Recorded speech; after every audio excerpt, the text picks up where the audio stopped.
آیت شریفہ بھی پڑھنا، ترجمہ بھی پڑھنا، اگر حاشیہ لکھا ہوا ہو تو وہ بھی پڑھ لے. سن مجھ سے لو، خود پڑھ کر دیکھ کر تسلی کر لے. اللہ تعالیٰ ارشاد فرماتا ہے ان الذین کفروا، بے شک جو لوگ کافر ہو گئے، وماتوا وہم کفار، اور وہ مر گئے اس حالت میں کہ کافر تھے، یعنی کافر ہو گئے، کافر ہی رہے اور کفر کی حالت میں ہی مر گئے. فَلَن يُقْبَلَ مِنْ أَحَدِهِمْ مِلْءُ الْأَرْضِ ذَهَبًا وَلَوِ افْتَدَىٰ بِهِ. یہ بات بڑی توجہ سے سن. اللہ فرماتا ہے فرض کر لو کہ ہر ایک کافر کے پاس اتنا سونا ہو کہ اس سونے سے روئے زمین بھری ہوئی. میرپور کی زمین نہیں،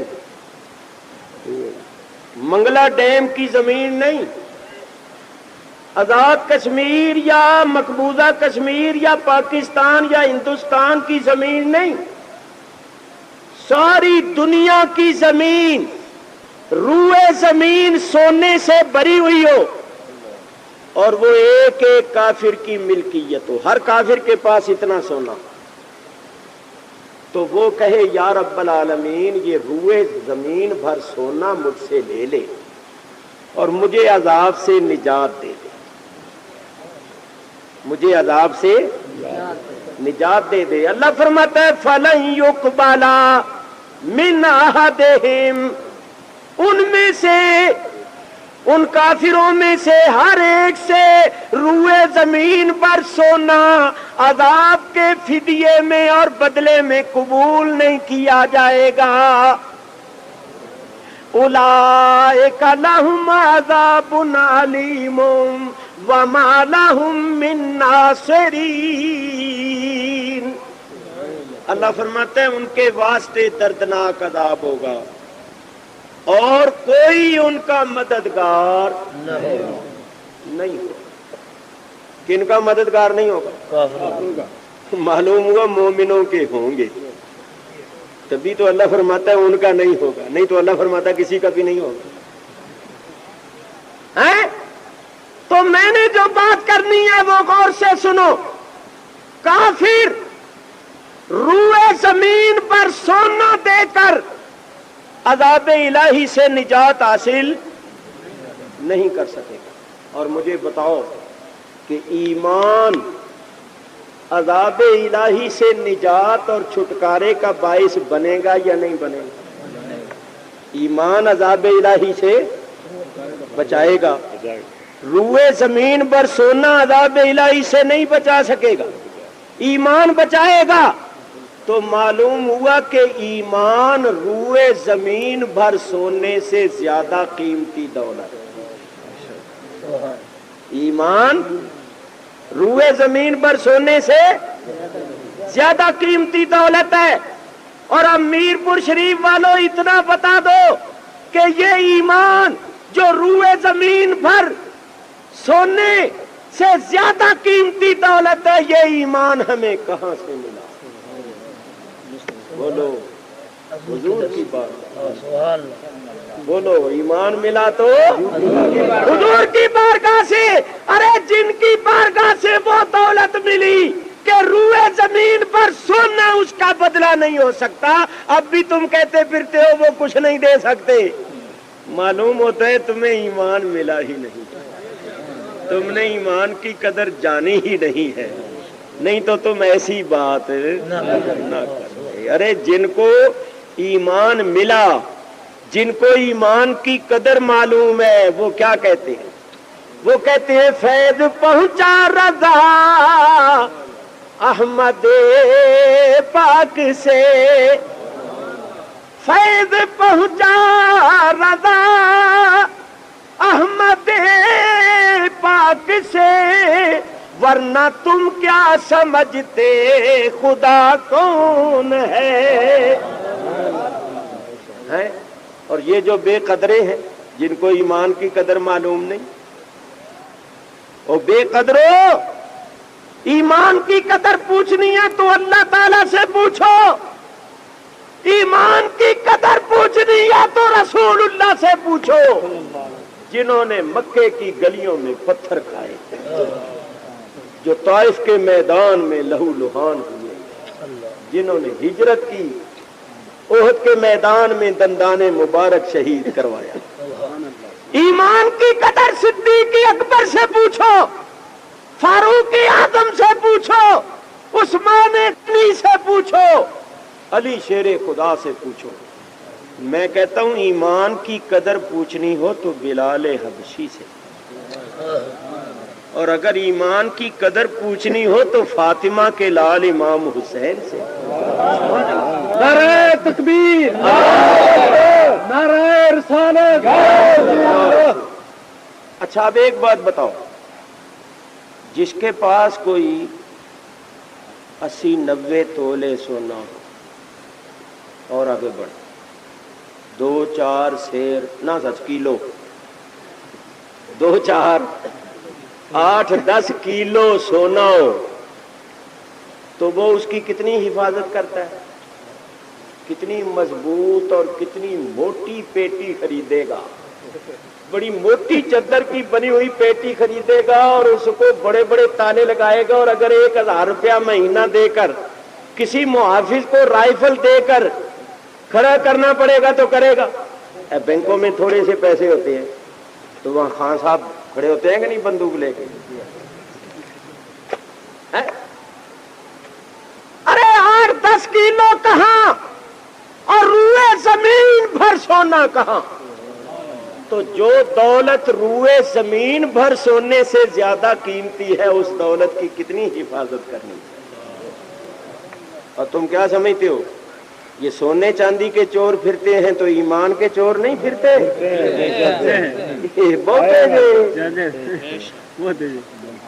یہ بہت زیادہ ہے اور بڑے عجیب انداز میں پھرتے ہیں۔ تو ہوش کرو، جب دنیا کے مال کی حفاظت کرتے ہو تو ایمان کی بھی حفاظت۔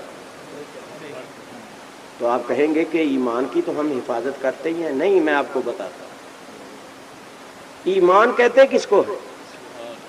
ایمان نام ہے عقیدوں کے درست ہونے کا۔ ورنہ بولو، قادیانی کلمہ پڑھتے ہیں یا نہیں؟ ان کی مسجدیں بھی ہیں یا نہیں؟ روزے بھی رکھتے ہیں، زکوٰۃ بھی دیتے ہیں، حج بھی کرتے ہیں۔ پہلے تو کھلم کھلا جاتے تھے، اب پاکستان سے تو نہیں جا سکتے جن کے متعلق ظاہر ہے، لیکن جو دوسرے ملکوں میں رہتے ہیں وہ ادھر سے آتے ہیں، قربانی بھی کرتے ہیں۔ نام بھی ان کے مسلمانوں والے ہی ہیں، کچھ چندا سنگھ، گنڈا سنگھ، رام لال، موتی راج نہیں ہے، شکلیں بھی مسلمانوں والی ہیں، مگر سارے علماء امت کے نزدیک بالاتفاق وہ کافر و مرتد ہیں یا نہیں؟ بولے بالکل۔ تو کیوں ہیں؟ صرف اس لیے کہ ان کا عقیدہ ٹھیک ہے۔ بولو، ختم نبوت عقیدہ ہے یا عمل ہے؟ عقیدہ ہے۔ ان کا یہ عقیدہ ٹھیک نہیں، حضور کو آخری نبی نہیں مانتے۔ جب ان کا عقیدہ ٹھیک نہیں تو نہ آپ نے ان کے کلمے کو دیکھا، نہ نماز کو دیکھا، نہ روزوں کو دیکھا، نہ قربانی کو دیکھا، نہ مسلمانوں والے ناموں کو، نہ مسلمانوں والے کاموں کو دیکھا، آپ نے کہہ دیا کافر و مرتد ہے، تو ثابت ہو گیا ایمان نام ہے عقائد کے درست ہونے کا۔ مومن وہ ہے جس کے عقیدے درست ہیں۔ تو میرے کہنے کا مطلب یہ ہے کہ اپنے عقیدوں کو درست رکھو، ان کی حفاظت فرماؤ۔ تم کہتے ہو ہمارا ایمان کوئی نہیں چھین سکتا، میں کہتا ہوں اگر تم کسی کی تقریر میں چلے جاؤ اور اس نے کہہ دیا حضور کو علم نہیں، اس نے کہہ دیا حضور نور نہیں، اس نے کہہ دیا حضور کو اختیار نہیں، اس نے کہہ دیا حضور کسی کو نفع و نقصان نہیں پہنچا سکتے، اس نے کہہ دیا حضور وسیلہ نہیں ہے، اس نے کہہ دیا حضور کے روضے پر جانا نیت کر کے جائز نہیں ہے، اور تم نے اس کو سچا سمجھ لیا، ایمان ختم ہو گیا۔ جب ایمان ختم ہو گیا تو ایمان کی دولت آپ سے چھن گئی۔ تو اپنے عقیدے درست رکھو، اپنے ایمان کی حفاظت کرو۔ یہ جو ایمان کے ڈاکو پھرتی ہیں ان سے بچو اور اپنے ایمانوں کی حفاظت کرو، کیونکہ ایمان روئے زمین بر سونے سے زیادہ قیمتی ہے۔ اچھا ایک بات اور بتاؤ، یہ بتاؤ کہ ہماری بہو بیٹی کی طرف کوئی ٹیڑھی نظر کر کے دیکھے تو ہماری کیا حالت ہوتی ہے؟ خون کھول جاتا ہے کہ نہیں؟ دل چاہتا ہے اس کو مار دیں یا مر جائے۔ تو جس کے قدموں کی خاک پر بہو بیٹیاں قربان، جس کے قدموں کی دھول پر ماں باپ قربان، ان کی شان میں لوگ گستاخیاں بے ادبیاں کرتی ہیں، ہم تک سے مس نہیں ہوتے، تو اس کا مطلب یہ ہوا کہ ہمارے اندر ایمان نہیں رہا۔ اگر ایمان ہوتا تو ایمان کی غیرت بھی ہوتی۔ تو صاحبان ایمان بنو اور ایمان کی غیرت کا مظاہرہ کرو، ان بے دینوں سے، ان گستاخوں سے، ان بے ادبوں سے کہہ دو کہ ابھی رسول اللہ کے عاشق زندہ ہے، تم گستاخی بے ادبی نہیں کر سکتے، اگر کرو گے تو تمہیں سزا دی جائے گی۔ جب تک حضور کے عاشق موجود ہیں تمہیں گستاخی کرنے کی اجازت نہیں۔ تو ہم لوگ اصل میں سنو ہیں، سنی سے سنو گے، اور جب کوئی سن ہو جائے تو اس کا علاج کیا ہے؟ یہ علماء جانتے ہیں، نہیں میں آپ کو حدیث شریف سے بتا دوں۔ حضرت عبداللہ ابن عمر رضی اللہ تعالیٰ عنہ کا پیر سن ہو گیا، پیر سن ہو گیا، وہ ٹھیک ہی نہ ہوئے۔ انہوں نے دوستوں سے ذکر کیا، یارو میرا پیر سن ہو گیا ہے، ٹھیک ہی نہیں ہوندا، میں نے کوئی علاج دسو،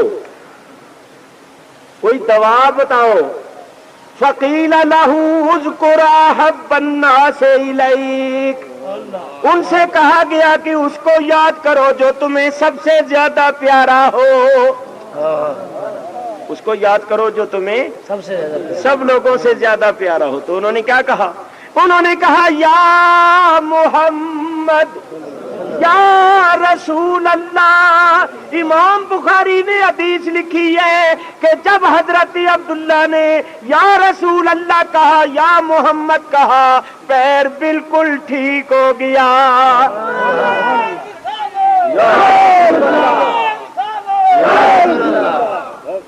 معلوم ہوا جس وقت کوئی قوم سن ہو جائے تو ان کو جگانے اور بیدار کرنے کے واسطے یا رسول اللہ کا نام۔ سنیو، تم بھی سن ہوتے جا رہے ہو تو یا رسول اللہ کے نعرے لگایا کرو۔ دیکھو بعض بے وقوف کہتے ہیں کہ یہ یا رسول اللہ کا نعرہ شرک۔ ارے شرک کیسے؟ یہ تو شرک کی جڑوں کو کھوکھلا کرتا ہے۔ دیکھو یا رسول اللہ کے معنی کیا ہے؟ اے اللہ کے رسول۔ تو ہم تو نعرے مار مار کے بلند آواز سے پکار پکار کے کہتے پھرتے ہیں کہ ہم حضور کو اللہ نہیں مانتے، اللہ کا رسول مانتے ہیں۔ ہم تو اعلان کر کے یہ بتاتے پھرتے ہیں کہ ہم حضور کو اللہ نہیں مانتے بلکہ اللہ کا رسول مانتے ہیں۔ ہم کہتے ہیں یا رسول اللہ، اے اللہ کے رسول۔ شرک تو تب ہو جب کہ رسول کو اللہ کہیں، ہم تو اللہ نہیں کہتے، اللہ کا رسول کہتے ہیں، اور اعلان کرتے پھرتے ہیں کہ ہم حضور کو اللہ نہیں مانتے، اللہ کا رسول مانتے ہیں۔ تو کیا رسول ماننا بھی شرک ہے؟ اللہ اکبر۔ خیر، میرے بزرگوں اور دوستوں، ابراہیم علیہ السلام نے سوال کیا کہ یا اللہ مجھے دکھا کہ تو مردوں کو کیسے زندہ کرے۔ تو اللہ نے یہ نہیں فرمایا لن ترانی، تو نہیں دیکھ سکتا۔ کیوں؟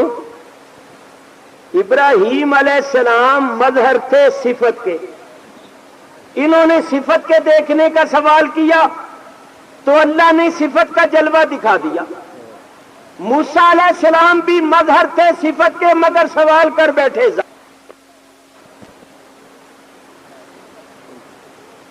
ابراہیم علیہ السلام سے یہ نہیں فرمایا تو نہیں دیکھ سکتا، یہ فرمایا کیا ایمان نہیں؟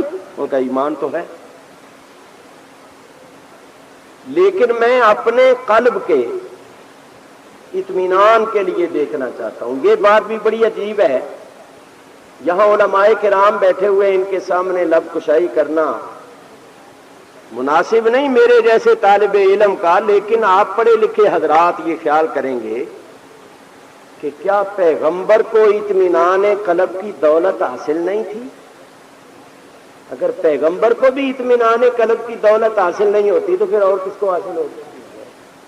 جبکہ ایمان بالغیب اعلیٰ صفت ہے، کمال ہے ایمان کا، تو پھر کیا خلیل اللہ کو بھی اطمینان قلب حاصل نہیں تھا؟ تھا، تو پھر انہوں نے کیوں فرمایا آؤ میں عرض کروں، جو کچھ میری ناقص عقل میں یا میرے ناقص علم میں ہے، جو میں نے اپنے بزرگوں سے اپنی لیاقت کے مطابق سمجھا پڑا ہے، وہ میں آپ کی خدمت میں عرض کرتا ہوں۔ بات یہ ہے کہ حضرت ابراہیم علیہ السلام کا مقابلہ تھا نمرود کے ساتھ،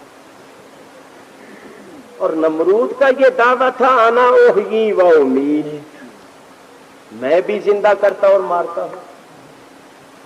تو ابراہیم علیہ السلام نے فرمایا کیسے؟ اس نے 2 قیدی جیل سے منگوائے، ایک بے قصور تھا ایک باقصور تھا۔ بے قصور نے رہا ہونا تھا، اس نے کہا اس کو پھانسی لگا دو، اور ایک باقصور تھا، اس نے پھانسی لگنا تھا، کہنے لگا اس کو چھوڑ دو۔ تو بعد میں کہیں گا دیکھو میں بھی زندہ کرتا اور مارتا ہوں، دیکھو اس نے مرنا تھا نا، پھانسی لگنا تھا تو میں نے اس کو زندہ کر دیا، اور اس نے زندہ رہنا تھا نا، اس کو میں نے پھانسی لگا دی، تو یہ کام تو میں بھی کرتا۔ تو حضرت ابراہیم علیہ السلام نے خیال فرمایا کہ یہ احمق بے وقوف صفت احیاء اور صفت موت کو نہیں سمجھتا، اس کو پتہ ہی نہیں ہے کہ زندہ کرنا کس کو کہتے ہیں۔ کسی زندے آدمی کو زندہ چھوڑ دینا یہ زندہ کرنا تو نہیں ہے نا، زندہ کرنا تو یہ ہے کہ بے جان کے اندر اپنی قدرت سے جان ڈالے، عدم سے وجود میں لائے، اور یہ زندہ آدمی کو چھوڑ کے کہتا ہے دیکھو میں نے اس کو زندہ کر دیا، اور مارنے کی صفت کو بھی نہیں سمجھا، کیونکہ اگر کوئی گولی مار دیتا ہے، گلے میں پھانسی ڈال دیتا ہے تو یہ تو سبب ہے، اصل میں جان نکالنا جو ہے وہ تو اللہ کی شان ہے، وہ تو اللہ کی صفت۔ تو آپ نے سمجھا یہ بیوقوف آدمی ہے، یہ زندہ کرنے اور مارنے کے معنوں کو سمجھتا نہیں، خام خواہ اس کے ساتھ الجھیں گے تو وقت ضائع ہوگا۔ آپ نے ذرا نزول فرما کر بالکل واضح سی بات فرمائی، فرمایا فَإِنَّ اللَّهَ يَأْتِي بِالشَّمْسِ مِنَ الْمَشْرِقِ فَأْتِ بِهَا مِنَ الْمَغْرِبِ، میرا اللہ وہ ہے جو روز مشرق سے سورج کو نکالتا ہے، اگر تو بھی خدا ہے، تیرے پاس بھی کوئی قدرت و طاقت ہے تو تو مغرب سے سورج کو نکال دے۔ فَبُہِتَ الَّذِي كَفَرَ، اس کے جواب میں وہ مبہوت ہے، کچھ سوچتا نہیں تھا کہ کیا جواب، لا جواب ہو۔ لیکن جو پہلی بات اس نے کہی تھی انا احیی وہ امید کہ میں بھی زندہ کرتا اور مارتا ہوں، اور لوگ یہ سمجھتے تھے کہ یہ نمرود بھی زندہ کرتا اور مارتا ہے، اور زندہ کرنا یہ ہے کہ زندے آدمی کو چھوڑ دیا جائے۔ اب مطلب سمجھ، ابراہیم خلیل اللہ کا مطلب یہ ہے کہ اے اللہ تو مردوں کو زندہ کر کے دکھا تاکہ میں لوگوں کو بتاؤں کہ زندہ کرنا اس کو کہتے ہیں۔ جس طرح نمرود زندہ کرتا ہے وہ زندہ کرنا نہیں ہے۔ جب تیری صفت کا ظہور ہوگا لوگ دیکھیں گے، ان کا خیال نمرود کی طرف سے ہٹ کر تیری طرف ہوگا، وہ تجھے سچا قادر و قدیر مولا سمجھیں گے، تو یہ دیکھ کر میرے قلب کو اطمینان ہو۔ جب تیری عظمت و شان کے ڈنکے بجیں گے، تیری صفت کا ظہور ہوگا، اور لوگ اس کی طرف سے منہ پھیر کر تیری طرف رخ کریں گے تو یہ دیکھ کر مجھے اطمینان قلب ہوگا اللہ تعالیٰ کے قادر و قدیر ہونے میں کوئی ان کو شبہ نہیں تھا۔ اللہ نے فرمایا فخذ اربعۃ من الطیر، ابراہیم 4 پرندے پکڑ لو، فصرہن الیک، اور کچھ عرصہ ان کو اپنے پاس رکھ کے مانوس کر لو، رجھا لو، گھجا لو۔ سمجھتے ہو نا کہ جو جانور پاس رہنے لگ جاتا ہے پھر وہ اپنے مالک کو پہچاننے لگتا ہے۔ پنجابی کہتے ہیں گج جاتا ہے، رج جاتا ہے۔ مجھ بھی اپنے مالک نو دیکھتی ہے تے ہاں کر دی ہے بھی مینو کھانا دیو۔ ہیں بولو، جانور جس گھر میں رہتے ہیں اپنے مالک کو پہچانتے ہیں یا نہیں؟ مالک بھی پہچانتا ہے کہ یہ مرغی میری ہی ہے۔ تو فرمایا 4 پرندے لے لو اور ان کو اپنے ساتھ مانوس کر لو، رجھا لو، بھجا لو، اور پھر ان کو ذبح کرو، بوٹی بوٹی، ٹکڑے ٹکڑے، جزءاً ٹکڑے ٹکڑے کر دو، اور ان ٹکڑوں کو مختلف جگہوں پر پھیلا دو۔ کوئی ٹکڑا ادھر پھینک دو، کوئی ادھر پھینک دو، کوئی ادھر پھینک دو، کوئی ادھر پھینک دو، پہاڑوں پر پھینک دو۔ اور پھر کیا کرو؟ میرپور والوں ذرا غور سے سنو، اللہ فرماتے ہیں ثم پھر ادعوہن، پکارو ان پرندوں، یاتینک سعیا، وہ تمہارے پاس دوڑتے ہوئے آ جائیں گے۔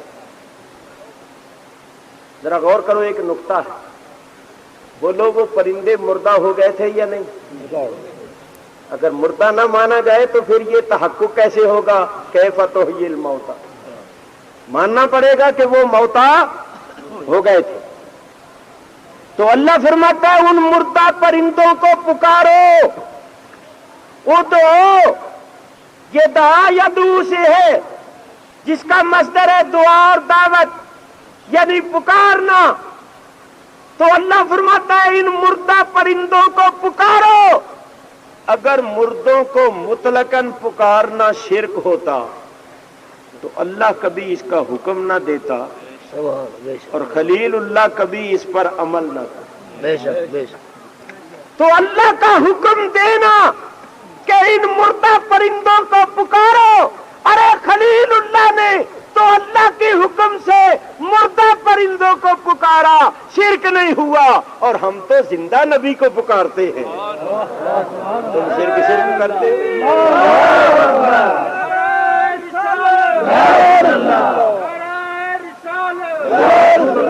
ہم تو زندہ نبی کو پکارتے ہیں، یہ کیسے شرک ہو سکتا ہے؟ تو یاد رکھو، حضور کو پکارنا شرک نہیں۔ ہاں اس وقت شرک ہوگا جبکہ معبود سمجھ کر پکارے۔ جو نبی کریم کو یا کسی کو بھی اللہ کے سوا معبود سمجھ کر پکارے، ہم بھی کہتے ہیں یہ شرک، اور پکارنے والا مشرک۔ تو بولو شرک کب ہوگا؟ جبکہ معبود سمجھ کر پکارے گا۔ اور خدا کی قسم ہم نبی کریم کو معبود نہیں مانتے، محبوب مانتے۔ ہم معبود سمجھ کر نہیں پکارتے، محبوب سمجھ کر پکارتے ہیں۔ ہمارا پکارنا شرک نہیں۔ یہ لوگ ہم پر الزام لگاتے ہیں کہ ہم شرک کرتے ہیں، ہم نبی کریم کو خدا کا شریک ٹھہرا، غلط کہہ، خدا کی قسم ہم شرک نہیں کرتے۔ اور ہم جانتے ہیں، ہمیں معلوم ہے، ارے شریک کہنے میں تو وہ مزہ ہی نہیں ہے جو حبیب کہنے میں ہے۔ آؤ ہم سے پوچھو، ہم کبھی شریک نہیں ہم کبھی بھی شریک نہیں ٹھہراتے، کبھی بھی شریک قرار نہیں دیتے، کبھی کرے بھی نہ، کرتے بھی نہیں ہے۔ ہمیں معلوم ہے کہ شرک ظلم عظیم ہے، شرک کی معافی اور بخشش نہیں۔ ہم شریک نہیں مانتے، ہم حبیب مانتے۔ اور جو مزہ حبیب ماننے میں ہے وہ شریک ماننے میں نہیں. ذرا غور کرو نا, شریک اتنے حصے کا مالک ہوتا ہے جتنا اس کا حصہ ہوتا ہے, اور حبیب جو ہوتا ہے اس کو محب کہتا ہے, میرے حبیب میں بھی تیرا, میرا سب کچھ. حبیب جو ہوتا ہے اس کو محب کہتا ہے, میرے حبیب میں بھی تیرا, میرا سب کچھ تیرا. تو جو مزہ حبیب ماننے میں ہے وہ شریک ماننے میں کہا. اسی واسطے تو محبت والے نے کہا میں تو مالک ہی کہوں گا کہ ہو مالک کے حبیب.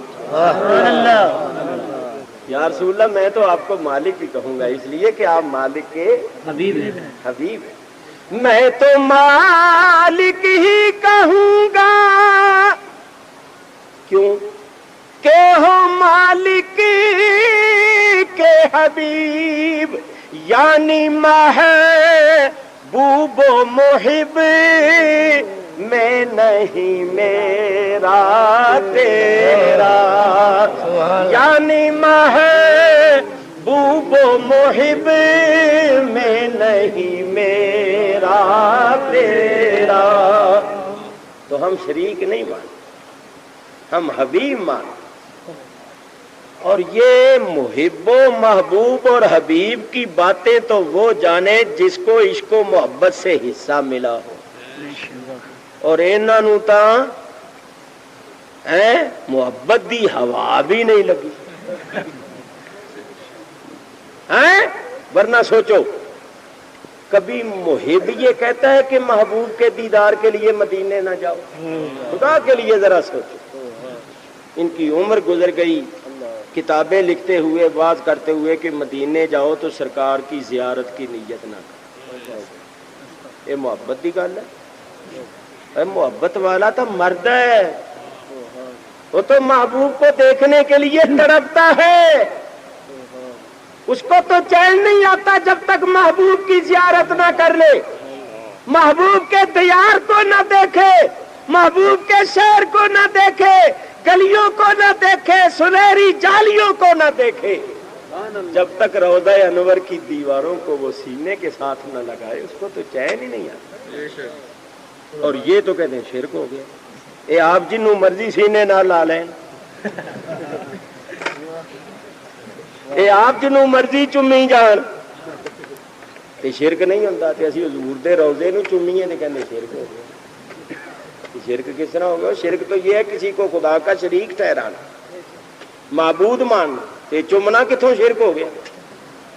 یہ چومنا شرک ہے تے تو کنوں کنوں چومدا رہنا. ہم بچے کا منہ چوم لیتے ہیں تو کیا مطلب کہ ہم نے اس کو خدا سمجھ لیا یا خدا کا شریک ٹھہرا دیا؟ خدا جب دین لیتا ہے حماقت آہی. یہ کہتے ہیں مدینے شریف جاؤ تو مسجد کی نیت کرو. تو مسجدیں یہاں آزاد کشمیر میں نہیں ہیں, لاہور میں نہیں ہے, پنڈی میں نہیں ہے, کراچی میں نہیں ہے. ارے اس مسجد کو بھی جو عزت حاصل ہوئی ہے اس واسطے کہ اس مسجد کی نسبت میرے آقا کی طرف ہے, مسجد نبوی. ورنہ مسجدیں تو جہاں حضور کے دم قدم کی برکت سے اس مسجد کو عزت حاصل ہوئی. تو یہ کتنی ہے حماقت ہے. کہتے ہیں اس مسجد کی نیت کر لو, اور جس کی وجہ سے مسجد کو عزت حاصل ہوئی ہے اس کی نیت نہ کرو. اور محبت والے کیا کہتے ہیں؟ محبت والے جب گئے نا, گھر سے نکلے تو لوگوں نے پوچھا کہاں جا رہے ہو؟ تو وہ فرماتے ہیں ہم نے کعبے کا نام تک نہ لیا, تو باہی کہا, مکے کا نام تک نہ لیا, تو باہی کہا. پوچھا تھا ہم سے جس نے کہ نہضت کدھر کی ہے. فاضل بریلوی رحمت اللہ علیہ فرماتے ہیں جب ہم تیار ہو کر گھر سے نکلے, راستے میں لوگوں نے پوچھا کہاں جا رہے ہو, تو ہم نے مکے کا نام تک نہ لیا. تو اے باہی کہا. یہ نہ سمجھنا مکے سے محبت نہیں. نیت جو کی تھی مدینے شریف، تو لوگوں نے پوچھا کہاں جا رہے ہو، تو جب نیت مدینے کی تھی تو مدینے کا ہی نام لیا. اور اگر نیت ہوتی مدینے کی نام لے لیتے مکے کا تو وہ نیت کے خلاف ہوتا. زبان کی بات دل کے ارادے کے خلاف ہوتی. یہ اس لیے کہا ہے کہ کوئی یہ نہ سمجھ لے کہ مکے سے محبت نہیں، مکے سے بھی محبت، مگر جب گھر سے نکلتے ہیں تو نیت مدینے کی کرتے ہیں. چونکہ وقت کے امام ہیں، بڑے جید عالم ہیں، آگے دلیل بھی پیش کرتے ہیں. فرماتے ہیں کہ کوئی یہ نہ سمجھے کہ محض خوش اعتقادی کا مظاہرہ ہو رہا ہے، لفاظی ہے، نہیں. فرماتے ہوتے کہاں خلیل و بنا کعبہ و منا، ہوتے کہاں خلیل و بنا کعبہ و منا، لولاک والے صاحبی سب تیرے گھر کی ہے، لولاک والے صاحبی. فرماتے ہیں اگر حضور نہ ہوتا، حضور نہ ہوتے، نہ ابراہیم خلیل اللہ ہوتے، نہ موسیٰ کلیم اللہ ہوتے، نہ حضرت ہاجرہ ہوتی، نہ اسماعیل ذبیح اللہ ہوتے، تو کعبے کو تعمیر کون کرتا؟ صفا مروہ کے درمیان دوڑتا کون؟ شیطان کو کنکریاں کون مارتا؟ ذبح کون کرتا؟ ہوتے کہاں خلیل و بنا کعبہ و منا، لولاک والے صاحبی سب تیرے گھر کی ہے. مقصود تیری ذات ہے، اس واسطے تیری نیت کر کے. اور آگے کیا فرماتی؟ فرماتی ان کے طفیل حج بھی خدا نے کرا دیے. حج ہوا ہے تو ان کے طفیل، یہ نہیں کہ زیارت حج کے طفیل میں ہوئی، حج حضور کی طفیل میں. ان کے طفیل حج بھی خدا نے کرا دیا، ورنہ اصل مراد حاضری اس پاک در کی ہے، اصل مراد حاضری اس پاک در کی ہے. یہ ہے محبت والوں کی. ارے میاں یہ تو کہتے ہیں نا مدینے شریف نہ جاؤ، جالیوں کو نہ چومو، در و دیوار کو نہ چومو، اور محبت والوں کا تو یہ حال ہے کہ اس کتے کے پاؤں بھی چومتے ہیں جو محبوب کی گلیوں میں پھرتا ہے.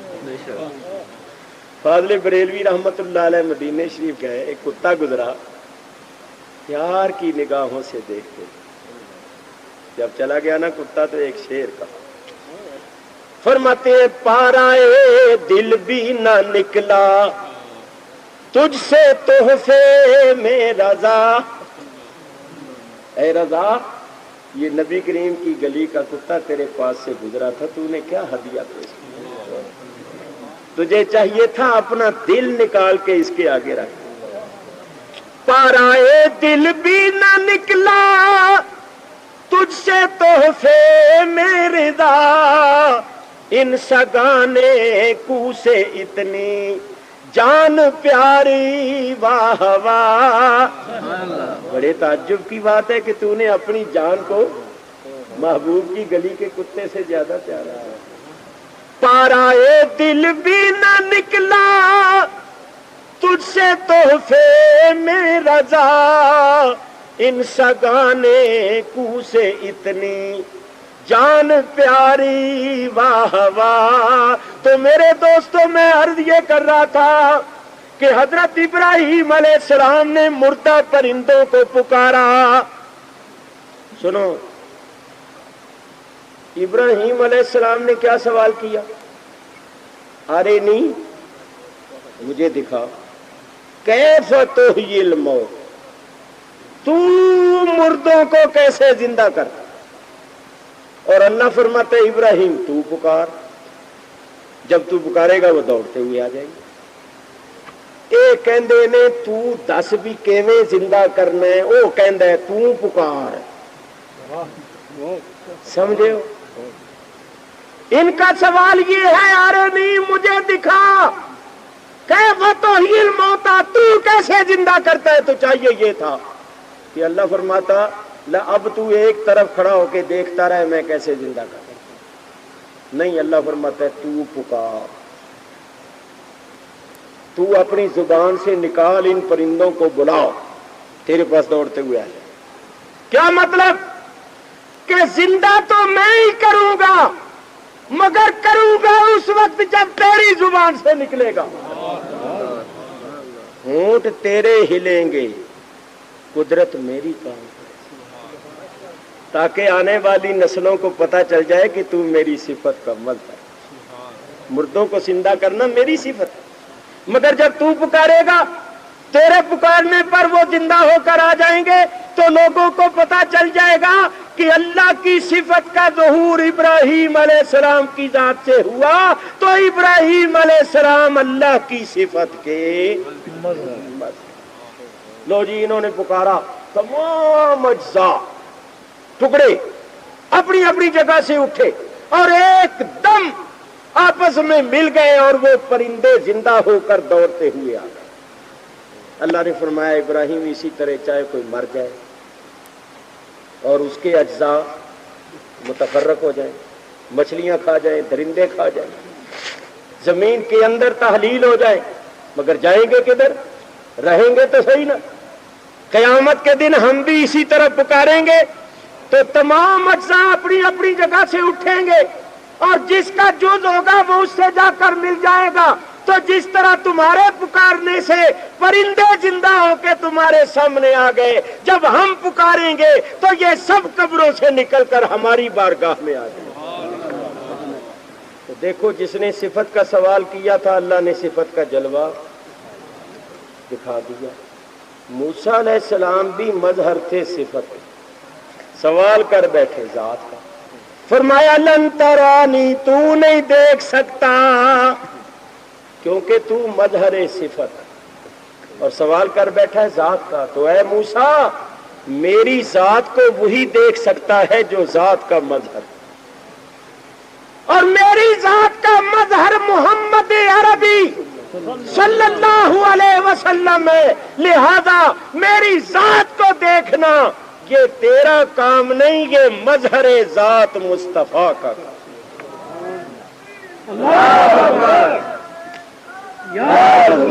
چنانچہ دیکھو، مظہر صفت خود گھر سے نکلتے ہیں، پیدل سفر کر کے طور پر پہنچتے ہیں. تبارک اللہ شان تیری، تجھی کو زیبا ہے بے نیازی. کہیں تو وہ جوش لن ترانی اور کہیں تقاضے وصال کے تھے. کلیم اللہ چل کر جاتے ہیں، حبیب کہیں جاتا نہیں ہے بلکہ سو رہا ہے، آرام فرما رہا ہے. اور اللہ جبریل سے فرماتا ہے جبریل جاؤ میرے حبیب سے کہو میرے حبیب کلیم میرے دیدار کا مشتاق ہے، پیارے میں تیرا مشتاق. نعرہ تکبیر، نعرہ رسالت، نعرہ رسالت، سیدی مرشدی یا نبی، سیدی مرشدی یا نبی. جو ہے نا عشق مصطفیٰ، جو ہے نا عشق مصطفیٰ. میرے بزرگوں اور دوستوں، کلیم کو جواب ملتا تو نہیں دیکھ سکتا، حبیب کو اللہ خود بلاتا ہے اور فرماتا ہے جاؤ جبریل میرے حبیب سے کہو اللہ آپ کی ملاقات کا مشتاق. کہیں تو وہ جوش لن ترانی، اور کہیں تقاضے وصال کے تھے، یہی سما تھا کہ پہ کے رحمتی خبر یہ لایا کہ چلیے حضرت، تمہاری خاطر کشادہ ہے وہ، تمہاری خاطر کشادہ ہے جو کلیم پر بند راستے تھے۔ یہ حضور کی شان۔ میرے دوستو، بارہا آپ نے سنا ہوا ہے اللہ نے پہاڑ پر ایک تجلی نازل فرمائی، پہاڑ ٹکڑے ٹکڑے ہو گیا اور موسیٰ علیہ السلام از خود رفتہ ہو بے ہوش ہو کر گر گئے۔ ادھر کیا ہے؟ تجلی، وہ بھی صفاتی، ادھر تجلی نہیں ہے، صفت نہیں ہے، عین ذات ہے اور کوئی مسکرا کے دیکھتا۔ اسی واسطے تو فرماتے ہیں کس کو دیکھا یہ موسیٰ سے پوچھے کوئی، میں اور آپ نہیں سمجھتے، اس سے پوچھو جس نے صفاتی تجلی دیکھی کہ خدا تعالیٰ کا دیدار کوئی معمولی بات نہیں ہے، وہ تو صفاتی تجلی کتاب نہ لا سکے۔ بولو شعر پڑھوں یا نہ پڑھوں؟ سوچ کے بتاؤ، پڑھوں؟ تو پھر ایسا ہے کہ حضرت سائیں صاحب قبلہ نے مجھے یہ حکم دیا ہے کہ میں آپ سے اپیل کروں کہ آپ اس مدرسے کی امداد کریں۔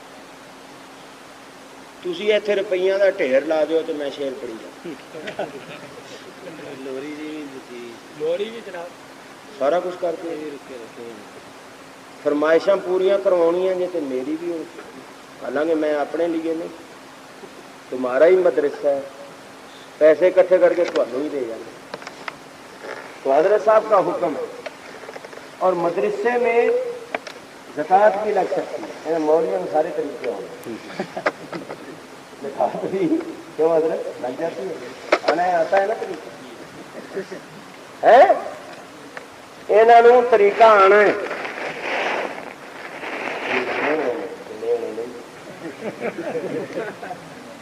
ہوں نا سارے۔ مجھے یہ بھی معلوم ہے کہ ایسے جلسوں میں غریب لوگ زیادہ آتے ہیں، 3 بجے تک بیٹھے تو غریب لوگ جن کو حضور کی محبت ہے، یہ نہیں میں کہتا کہ امیروں کو نہیں ہوگی، یہ تھوڑے امیروں کو نہیں ہوئے گی۔ تو باہر صورت جتنے بھی ہیں، امیر ہو چاہے غریب ہو، جس کو جتنی اللہ نے توفیق دی ہے وہ مدرسے کی امداد ہے۔ یہ ہمارے محترم پرانے ہمارے دوست انہوں نے 5 روپے سے ابتدا کی ہے، میں نام